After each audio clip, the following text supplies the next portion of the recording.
జయ శ్రీ రాధేకృష్ణ.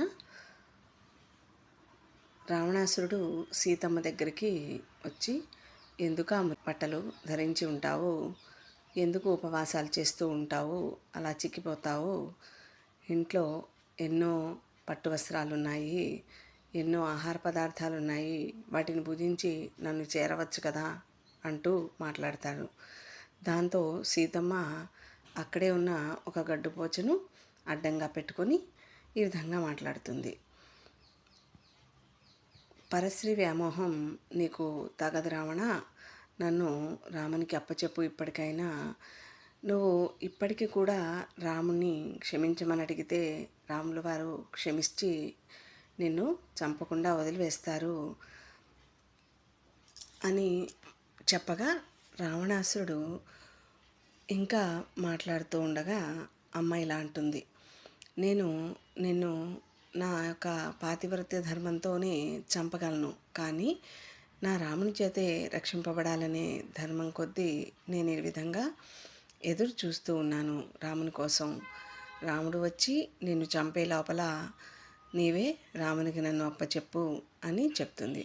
అది విన్న రావణాసురుడు తీవ్రమైన కోపంతో, నీకు 2 మాసములే వ్యవధి ఇస్తున్నాను, నీకు నువ్వుగా నా పాన్పు చేరాలి, లేదంటే తర్వాత రోజు నిన్ను వండించి నా ఆహారంలో భోజనంగా భోంచేస్తాను అని చెప్పి అక్కడున్న రాక్షస స్త్రీలతో ఈ విధంగా అంటాడు. నయాన భయాన ఎలా అయినా సరే, దండోపాయాలను ఉపయోగించి అయినా సరే ఈ సీత నా పాన్పు చేరేలా చూడండి అని చెప్పి మాట్లాడతాడు. అయినా 2 నెలలు ఎందుకు ఎదురు చూడడం, ఇప్పుడే నిన్ను చంపుతానని చెప్పి కత్తి ఎత్తి పెట్టగా రావణుని యొక్క ఒకానొక భార్య వచ్చి రావణాసురుని శాంతింపచేసి తనతో తీసుకొని వెళ్ళిపోతుంది.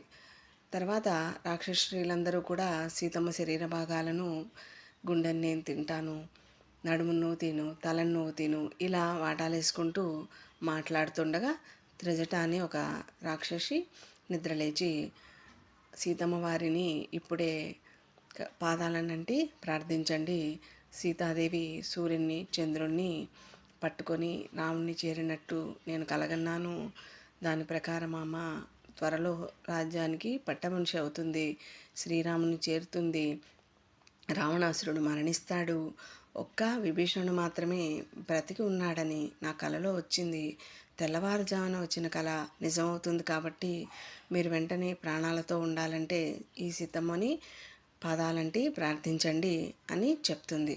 అది విన్నాక రాక్షస స్త్రీలందరూ కూడా మౌనంగా ఉంటారు.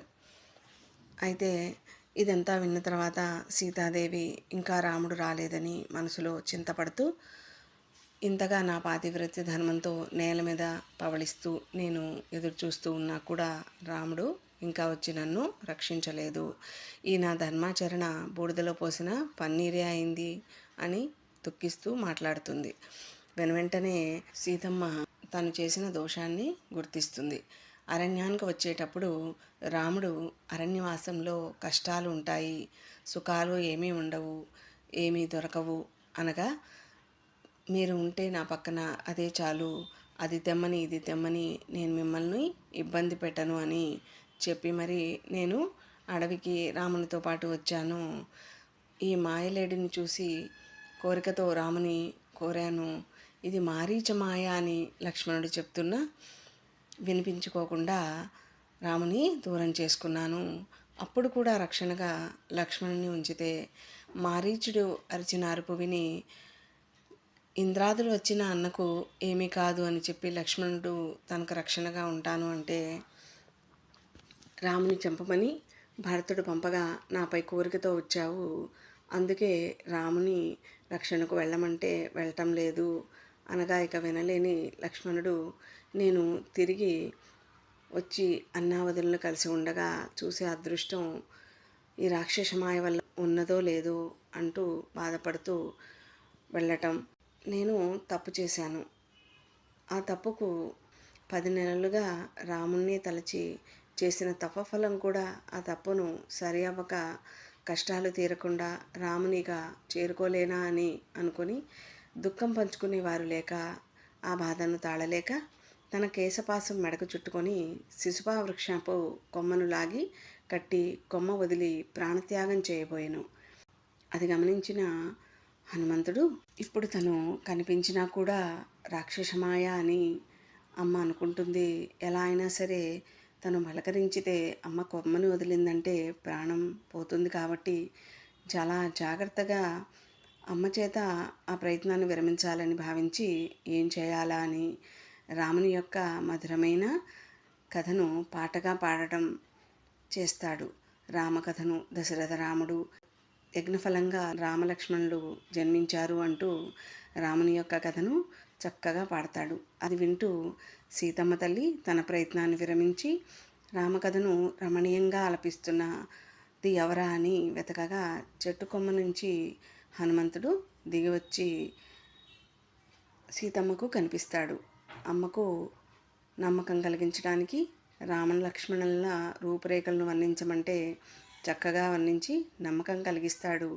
తర్వాత రామ అంగుళికాన్ని అమ్మకు ఇచ్చి తనకు గుర్తుగా ఏదైనా రామునికి చెప్పమనగా అమ్మ పెళ్లినాటి చూడామణిని ఇచ్చి దాని యొక్క వృత్తాంతం, అలాగే కాకాసుర వృత్తాంతాన్ని, అలాగే తనకు కుంకుమ రామస్వామి అద్దిన కథను చెప్తుంది.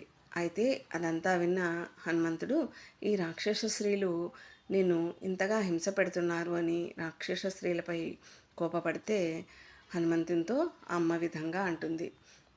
ఆశ్రయించిన మనిషిని ఎలుగుబంటి ఎలా రక్షించింది అనే ఒక చిన్న కథను చెప్పి రాక్షస స్త్రీలను క్షమించమని సీతమ్మ హనుమంతునితో అనగా హనుమంతుడు ఊరుకుంటాడు.